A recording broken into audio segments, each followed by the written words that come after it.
Number 74, Part 3. Thanks for joining us, and we are the Wildflowers. Yeah. We are still. And part 3 is our topic, and the topic is my topic today. Yes, it is. So can I just do it? Johnny, Yeah, go for it. Because I know No, we're trying to keep my notes time. So my topic is about a woman that I never heard about before, and I don't think any of you ladies heard about her before. No. Her name is Madame Restell. R-E-S-T-E-L-L. Is it Madame or Madame? Is she I French? don't know. Okay. Well, that's the thing. Most people believe she was French. Oh, Okay. So there maybe we go. if it is, if they believed she was French, would it be Madame? Probably. Yes. Okay, so I was in Barnes & Noble, the one in Northport, I think it was, or Northport. It recently closed down, and they were having a huge fire sale where wow. everything was like 75%, 80% off. So I got a lot of books. And this was one of the books I saw on a shelf, and I said, let me grab this one. Okay, let me read you the full title, because it caught my eye. Okay. This just came out, by the way, it's 2023. It's by Jennifer Wright with a W, W-R-I-G-H-T, and it's by Hachette Books, which I know. Hachette. Okay, Hachette. Madame Restell, the life, death, and resurrection of old New York's most fabulous, fearless, and infamous abortionist. So we're from New York, and I said, how do I not know about this woman? So much that this woman wrote this very lengthy book with a lot of references. In case I don't say it before, but she is very well cited throughout the book too. So it's a nonfiction book. So it took me a longer period to read through because there's a lot to delve through. All right. And this is why I thought it's going to be long, but I just can't rush through it. So I'm sorry. Okay. This is something. Dinner. I know. Okay. No, it's fine. And it's timely because today Americans, this is from her book, are entering a new age of Comstockery. Do you know what Comstockery is? It stems from a man called Andrew Comstock, who I will tell you about a little bit later, but he was the one who started passing the Comstock Act and Comstock laws. The Comstock Act was where you could not mail lewd, lascivious, or pornographic material through the mail. That he started that, and then it morphed from there. Okay, where if women do not want to be mothers, they will be made to be. Madame Restell will not be there to assist women. In fact, in areas where abortion is restricted, it's almost certain that a great many less effective people will offer their services. And just as Horatio Storer, we could talk about them later, found that women will do dangerous things to induce their own abortions, so will we. You know, it doesn't change. No, it's not going to change. No, they're not going to stop women from having an abortion. Absolutely not. So imagining that everyone will know about mifepristone, which is in the news nowadays, and misoprostol, or have access to them, is a fantasy. If this frightens you, this book was written in 2022, by the way, so but it came out in 2023. If this frightens you, if it fills you with dread, as it does for me, that your daughters will grow up with fewer rights than their mothers and grandmothers had, and that the use of their bodies will be dictated by legislators who have never met them, then please remind them of history. By and large, Americans don't like learning history. They like learning propaganda. How true is that, right? They enjoy stories that are exclusively about how America is great and always has been. But do not let your children believe in a fictitious, rosy version of the past where every woman was happily a mother. Tell them the true history of this country where abortion has always been commonly practiced. And tell them your own history, like you did the last podcast. Your own history is important. It's powerful. My greatest fear is that abortion rights will be taken away in America. That's horrible, but that's a reality for many people and has always been for some time. It's that we will stop being angry about it. So she wrote this before it actually happened. No, she wrote this after Roe versus Wade was overturned. Okay. But I'm sure it prompted her to write, but you know, before and the abortion, for the abortion pills, is all of that. Okay, so who is she? Who is Madame Restell? Well, she was born in 1811, not in France, but in England. Her real name was Anne Trow, T-R-O-W, and she was a regular person. She was a seamstress by trade. Okay. But now where is this? The backdrop is she ends up coming to New York City around the mid 1800s. So this is the backdrop of where the story takes place. All right.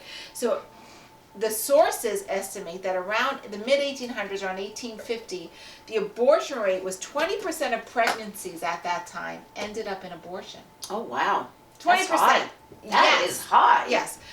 And at that same time, what else is there in common? About 30. And that's in the 1850s. Okay. So about 30,000 homeless children existed. But there's a distinction between homeless children. You had orphans, and you had, which orphans were basically who lost both parents. Right. Right. They were pretty much raised in reputable homes, respectable homes, but they had lost both parents. You may remember Hamilton, right? Where the first orphanage was started by Hamilton's widow.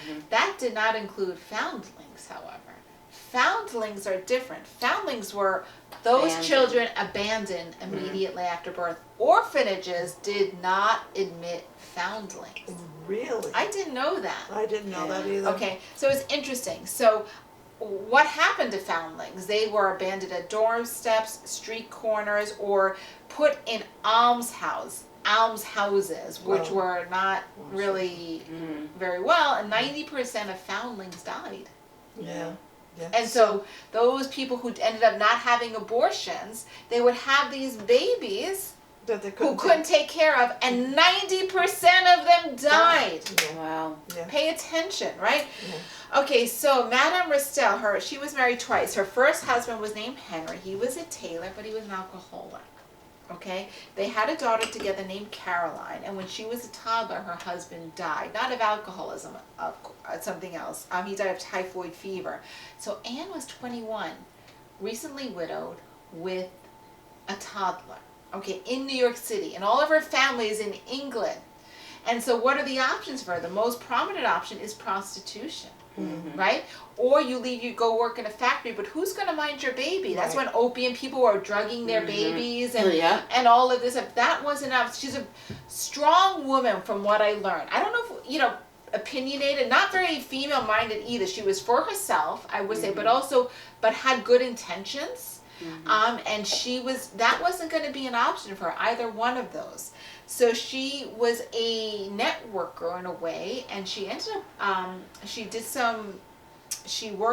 ended up networking with her neighbor named Dr. William Evans, who was a pill compounder, made pills. And she learned the trade very quickly, and she made her own version of abortive pills and started selling them for $1 a packet. And she was so successful because she advertised in local newspapers that she sold them in not only New York City but also Boston and Philadelphia. And she ended up setting a clinic and advertised for this as well in New York City. That's crazy. That became wildly successful. And nobody to this day can point to any known casualties or deaths attributed to Madame Restell having an abortion. She had repeat customers, but she had customers, not only were they, people assume that they're like prostitutes or no, she had senators, wives, girlfriends, lawyers, everyone. Were all of them clientele. medical abortions, or she performed regular Great abortions? question. No, she offered the pills if they wanted. Sometimes they would come to her afterwards when it was too late for the pills to work, so she would do medical abortions, or she would also offer in her clinic homes where people could, and she would do midwifery, where they could do the baby. Right. She didn't pressure them to have either one. That was their choice. Right. But she would assist them, and unlike doctors or clinics, she took care of the woman. So they had a bedroom, and she waited on them and took care of them and would sit by their bedside through the night to make sure that they weren't feverish, to make sure she attended to them and gave them good food and good care for weeks. Oh, wow. After the procedure. Well, that's why she had a good survival rate. That is exactly why she had a good survival rate, one of the best ones. So, but one of the mysteries with this woman is, where did she learn this from? Because she was a seamstress by trade. Before she was in between being a seamstress and then being married, she worked as a servant.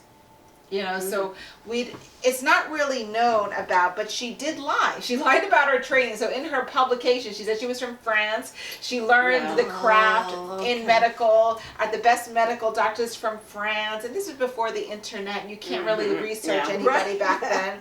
But she didn't. But she was well read. She read a lot, and she did work for a butcher in her youth. So some people are trying to say maybe that's some sort of connection, but more likely than not, it's this Dr. Evans who taught her the pill making, who probably also taught her a lot about the craft. But that doesn't mean her life wasn't without problems. She was arrested many, many times. For aborting? Yes, or attempting to. The first one involved this woman named Ann Dole, was a patient who bought pills. And she got a bit nervous after she bought the pills and showed them to her doctor. Just wanted to make sure they were safe to take. And it was the doctor, not the patient, who turned her in, right? But the patient refused to testify, right? She didn't take the pills because she got bullied into not taking them and all that. And what happened? She ended up dying in childbirth because of an infection during childbirth. And so she didn't, anyway, so that's what happened there. After her husband died, she did marry another man named Charles Lohman in 1835, who was a printer. He apparently was a very supportive type of a man as well. They lived at 148 Greenwich Street in New York City. Nice area, right? And that's kind of where she also worked out of a little bit too. And there was this recently studied, here's another my notes are in not order, but I'm just going to go through. But in 2020 there was a study done, it's all sourced here if you want to look at that. 77% of married fertile women in America use contraceptives to this day. Politicians, that 77% of married people who are fertile are using contraceptives. So what are we doing here, wasting our time attacking it at this point? Okay, she was arrested a second time after a patient called Ann Purdy. She ended up dying, but of consumption. Consumption is tuberculosis, right? But they couldn't figure out what was going on. After she was bloodlet, she came down with an illness months after she had a miscarriage through the pills, and they bloodletted her. They did traditional doctor did all these other sort of procedures. They cupped her, they put leeches on her. All they still couldn't figure out what was wrong with her. So they asked her, "What else have you done?" And they got it out of her that a few months before she had a miscarriage. Oh, that's what's wrong with you. So they had Madame Restell arrested for manslaughter, and she spent 2 months in the Tombs in New York City for this. Her trial was July 14th, 1841. The testimony given by the victim, she tried, basically what happened was the woman tried to get her money back from Madame Restell. She only paid $1 to her. She felt so bad. $1 was a lot of money back then. And she wouldn't give back because her money was, she was a very wealthy woman because of it, and that ended up, she turned her in there too. And that's how she got turned in. She was convicted, but it was overturned on an appeal. Turned out. So there you are. I'm surprised. Yeah, it was very interesting how everything worked out. She was a wealthy woman, a beautiful woman. The newspaper articles coverage at the time couldn't lay off how gorgeous this woman was. Yeah. And for the time, she was super wealthy. She had 5, 6, 7 carriages carried by horses of color coordinated horses, her stables, and she reveled in it. Diamonds and jewelry. She dressed herself against it, which is not the norm for women at the time, right? And remember, this is still a little her own money too. And, I was just going to say, because this is the time of coverture. Do you remember the term coverture that I talked about back then when we were talking about Susan B. Anthony, where any property a woman held at the time was owned by your husband. She was like, no, this is mine, and I'm showing it off, and I'm earning it.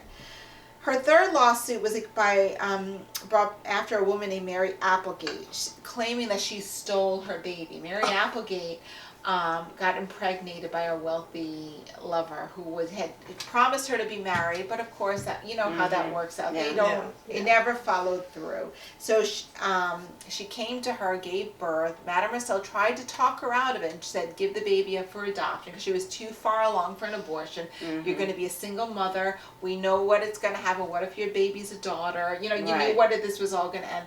She refused, and then Madame Restell said, your husband wrote to me and said he will pay a wet nurse to take care of this baby while you recover. And so she agreed to that, and Madame Restell gave the baby to a wet nurse. The woman went back, got jilted by the man. She came back to find out the address for the woman. Madame Restell pretended like she didn't know anything of it. So she was in the public eye, brought up like, you kidnapped this baby. The address of the man? Of the address of the woman, of the couple who took the baby, the wet nurse. Oh, okay. To this day, we don't know what happened to this baby. Now, some speculate, largely because based on notes and letters, that the woman's father paid Madame Restell to send the baby to the Midwest.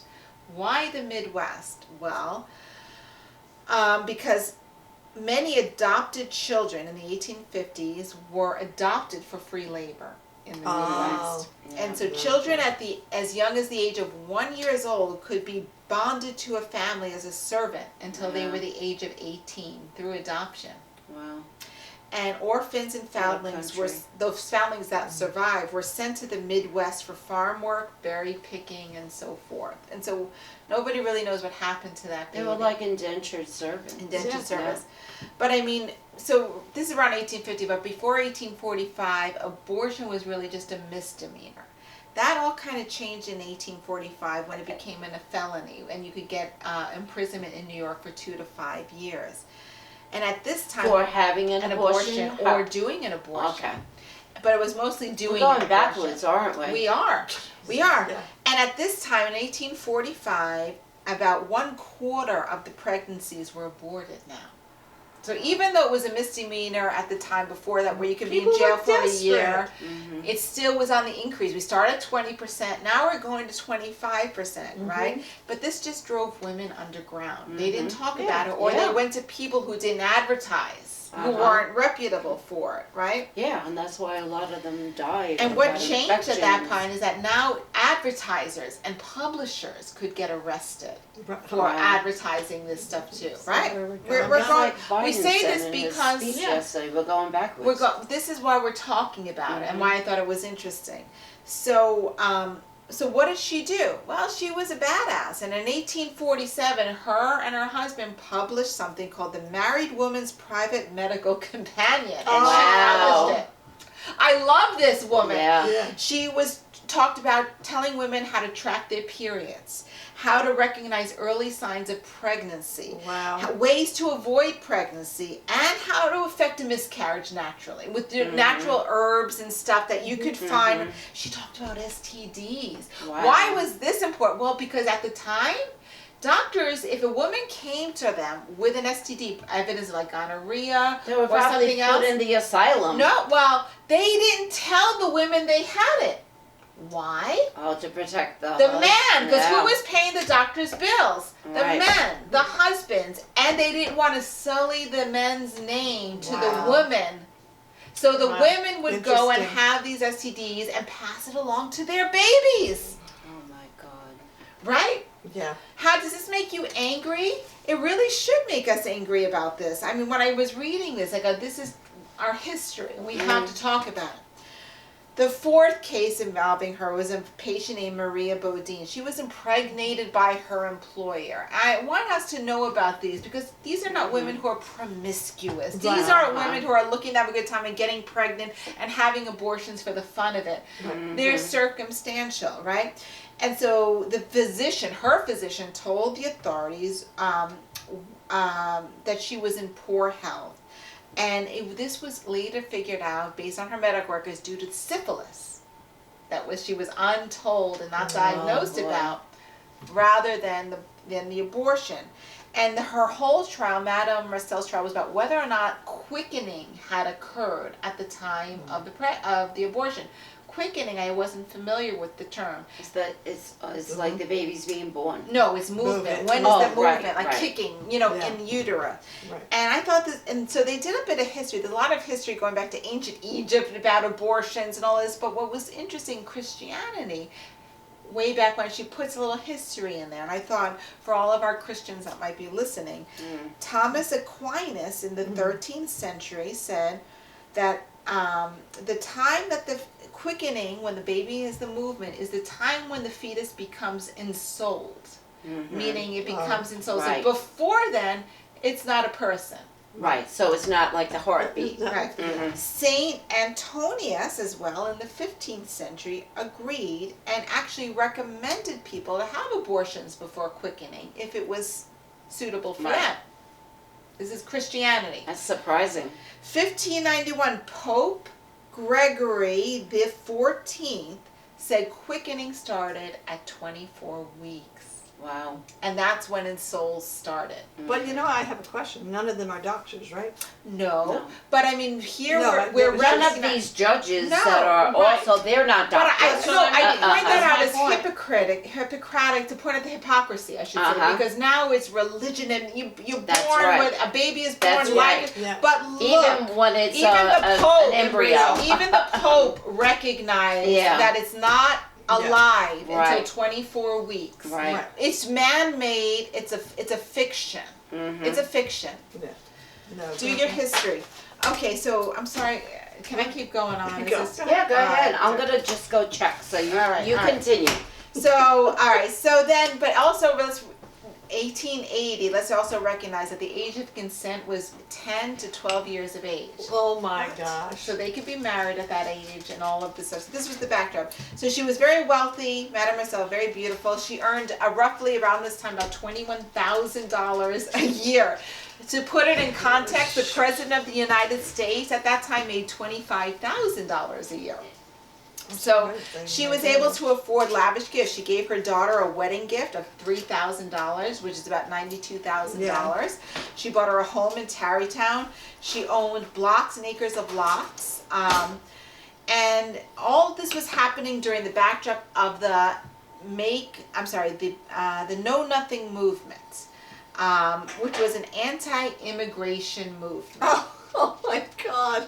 Which is what we're going through here. Yes. A lot of this is going on, and so and it sounded so familiar to me, you know, as I'm reading this, and I'm like, God, you could see my book, and I know I don't want to go too much time on it, but it's kind of like, but one of the publishers at the time, when they were evaluating the Know Nothing movement, which is very anti-immigrant, which is anti-Irish at the time, because that was what the immigrants were, and Catholic is. Right. How long is it, Mr. Know Nothing, since your father came to this country?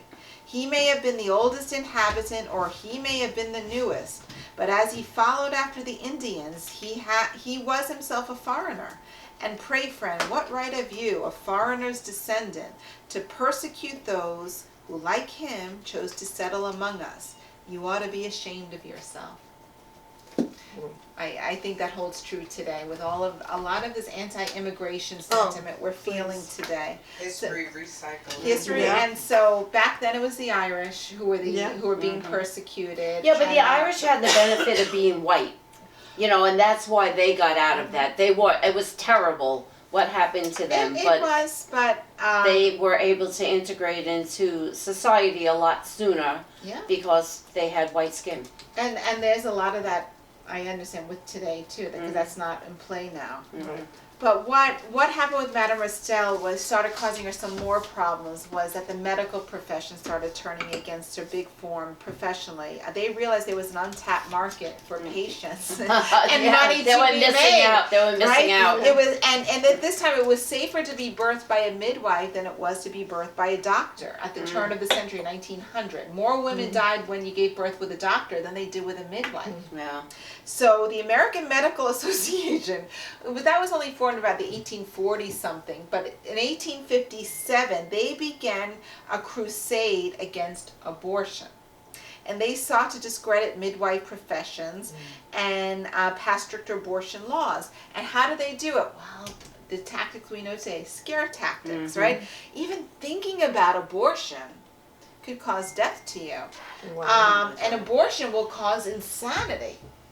Oh my God. Okay? I've heard Like people say that. masturbation. Yeah. Okay, they also use shame tactics. Abortion, people get abortion due to vanity, which is still, oh God, this book was so good, which is still used today.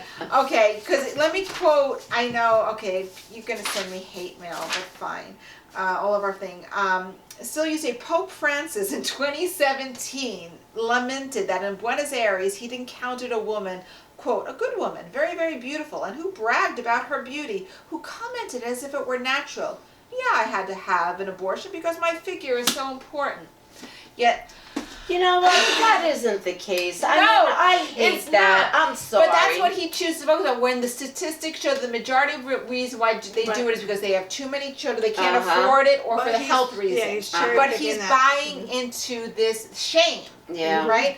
And so the statistics show that it's opposite. So pay attention, Vatican. And the third thing that they use are superiority tactics, that women are inferior and they can't make these decisions Right. for themselves Yeah. about whether or not they can make abortion. Like our Congress is deciding that for us, and our Mhm. Supreme Court. We Exactly. can't make these decisions know for us. better. Women Yeah. are inferior. Yeah. So that's why we have to let them have this. So between 1860, from 1860 to 1967, a whole slew of laws were passed through the AMA restricting this, guidelines Right. and stuff. Okay. Despite this was a badass, bold woman. And so there was an archbishop named John Hughes, Irish archbishop. Mhm. And this is when the second St. Patrick's Cathedral was being built. Right now, it sits on Fifth Avenue, Mhm. right? Yep. And so Fifth Avenue was pretty desolate at the time. They were building up St. Patrick's Cathedral. Archbishop John Hughes wanted to have the land in front of it to build his clinic. No, I'm sorry, to build his home. Mhm. And he was there.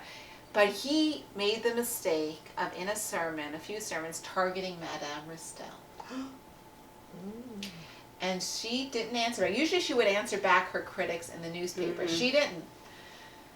She bought the land. She bought the land in front of St. Patrick's Cathedral. Oh, outbid woman. him. Oh, God, I love her. Outbid him. And built the most ostentatious mansion. Like a big middle finger. Yeah. And he tried to get it back. And she outbid him. She overpaid for it. Yeah. And never said a word. Wow. It's surprising For because a woman. Yeah. For a woman. And she and it just showed it was a mic drop. Yeah. To show it who was. had the real power here. Yeah. You have your morals, but the women and the people needed her more than they needed him. Yeah. Yeah. And that's how it was. So she also built the second apartment building in New York City. Oh, wow. The first one, I didn't write the name, the Guggen or whatever it is. The second one, she built it. It was called the Osborne.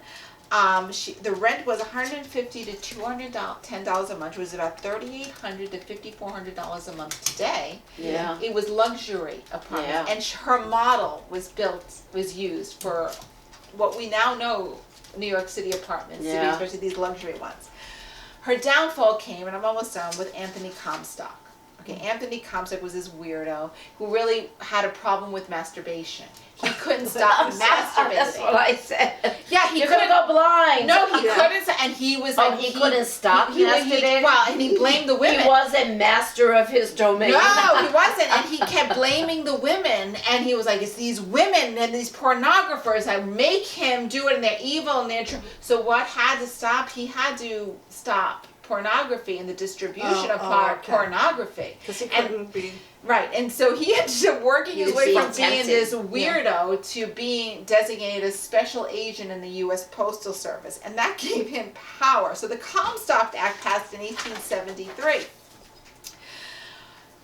And it all he passed a series of laws under his belt, right, or led to it, to attacking abortionists, which led to him entrapping Madame Restell.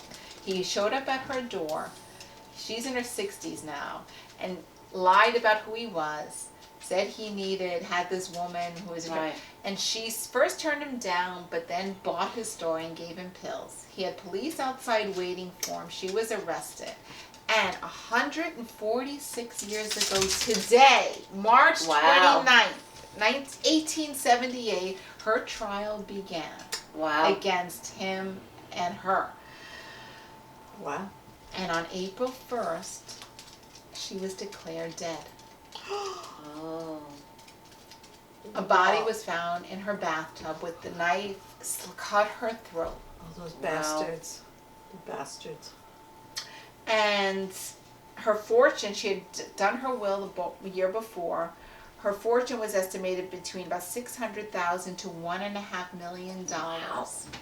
Her daughter received $3,000 a year for her life, but only under the condition that her husband didn't control any penny of it. Oh, okay, good. She had 2 grandchildren who she raised and adored, and they got everything else, including the ostentatious mansion across the wow. street, Wow. which they ended up selling in 1903 for over $1 million. Wow, that was something else Yeah. back then. Right? Yeah. However, Yeah. it's likely she wasn't dead. Oh. It's She likely faked her she own faked death? her own Oh. death. Now I love a double. The body looked really nothing like her. And the way they confirmed it, she was buried right away. She didn't But outside of New York City, and she had asked police authorities a few days before this happened whether or not the attorney general would have the authority to, the medical examiner would have the authority to autopsy a body if it didn't lie out in New York City, and the police officer said no. She was buried very quickly outside of New York City. But it was wrong. They did have the authority, so they did autopsy her, and they were like, "Oh, it doesn't really look like her," but it's wearing her rings, so it's her. Oh. She had a lot They of didn't have jewelry. DNA or No, anything back then. she had so. a ton of jewelry, but the only thing on her That with is 3 too rings, funny. no jewelry in the rest of her apartment. Oh my God. Dumbass And facts. 11 years later, it was 2 very prominent people in France confirmed that they had dinner with her on a few occasions Oh, wow. in France. And She didn't every wanna year, go to jail. I don't blame every her. year after her death, her grandchildren, the loves of her life, who were Went devoted to her, went France. to Europe and spent 2 to 3 months at a time in Europe when they Wow. never had done that before. Wow. Okay, so I'll sum up, and it's going to be quick. Despite the Comstock efforts, pay attention, okay? By 1898, 1/3 of pregnancies now in New York ended up in abortion. So now we're going from 20 to 25 to 30. So Right. despite the restrictive laws, Right. abortions increased. By 1916, 1/4 of life insurance claims were against people, were for victims who had died of pregnancy-related Wow.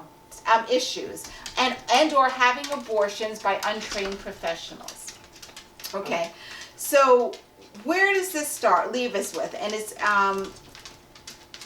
I kind of think the silver lining is, especially what we're facing, is be careful who's paying attention, lawmakers. Yeah. Because after the Comstock laws, there was a doctor giving advice. He had a patient who, after having her 3rd baby, he wagged her finger at her and said, "You can't have any more babies," because every pregnancy was getting difficult and she was having much harder time. And she begged him, "Tell me how to stop. My husband keeps having sex with me. I can't. Tell me how to stop it then. What can I do?" Yeah. But by then, the laws had progressed so badly that the doctor would have been prosecuted for giving her Wow. any advice about birth control or how to prevent pregnancy. She was back less than a year later after having her 4th baby, and she died. Wow. What was unique about the situation, and unfortunately that lady died, but the nurse that attended her both times was a nurse by the name of Margaret Sanger. Oh, wow. Wow. Wow. And Margaret Sanger, as we all know, Yeah.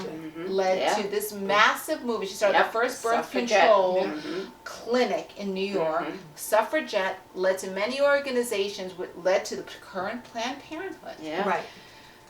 Because of this repressive movement, look where we ended up taking us. And so she's amazing. We should do something on her, but she wrote Yeah, a that's paper true. called, a column in a paper called What Every Girl Should Know, despite the fact that there was all these laws. She ended up starting her own paper called The Woman Rebel. This is Margaret Sanger. Margaret Sanger, right? And all of her involvement ended up leading to repeals of many Comstock era laws. good for her. Okay, so today politicians, what are we doing? Full circle. We're banning abortion, but it's easy to do that because we're banning nothing, Right. right? But they don't do anything. In 2022, 192 Republicans voted against a bill to ease the baby formula shortage in this country. Right.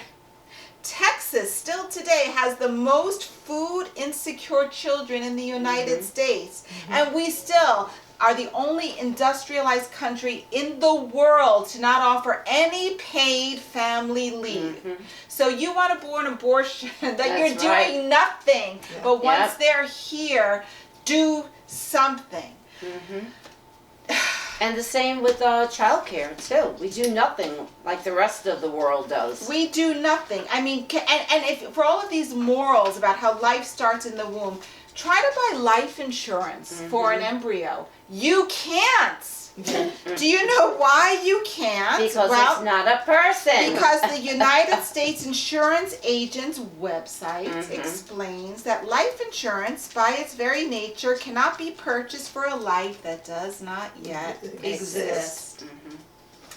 So if you're going to consider it life, change it all around. Let's start taking life insurance out for embryos, and let's see how that goes. But anyway, so this was a very, very well written book, you know, and I just think it's very, I read already a lot about it, what it is, but I just think what's important, she tells her own story about why she wrote this, and it's not for the reason that you think. Her story is very similar to mine in that she had a very bad pregnancy. She hemorrhaged like I did. She lost 2 liters of blood. Just for your reference, human bodies have 5 liters of blood. She was lucky to be in a very good hospital where, you know, she took the care, but a lot of women aren't. She wanted a child, but it's and she does have one, thankfully, but it's I think a very good book, a very important book to read, and I think everybody should read this because we're going through this now, we're going backwards. And it's Madame Restell Going backwards, absolutely. by Jennifer Wright. It's brand new. I never thought we would be in the position our country's in. I never thought that, ever. And tell your truth. Everybody's got a story. Marry, you know, everybody's got it. I said, so tell your truth. That's You know, it. I'm watching, your daughters. I'm repeat watching and Call the Midwife. Oh, I love it. And I'm telling you, like, okay, you take stuff out. So, Call the Midwife it's got these issues, and you know, women are right and left having babies, and they don't know how to stop it, and they can't. And then they're finally, now I'm up to the episode where the birth control pill is going to be available, and it's you can tell that, you know, the nuns are like questioning, like, is this something we should do? And the doctor is like, Dr. Turner is like, yes, absolutely. Absolutely. But it's scary. You know, we just had the arguments here on from the Supreme Court about whether mifepristone, the abortion pill, will be continued to be able to be done by mail, to be continued to be accessible at all, and it'll be black market. It's very scary. But we're going to go underground. If anybody, you know, don't be fooled. Just because you might get something on the books, it's going to continue, and you're going to drive it up.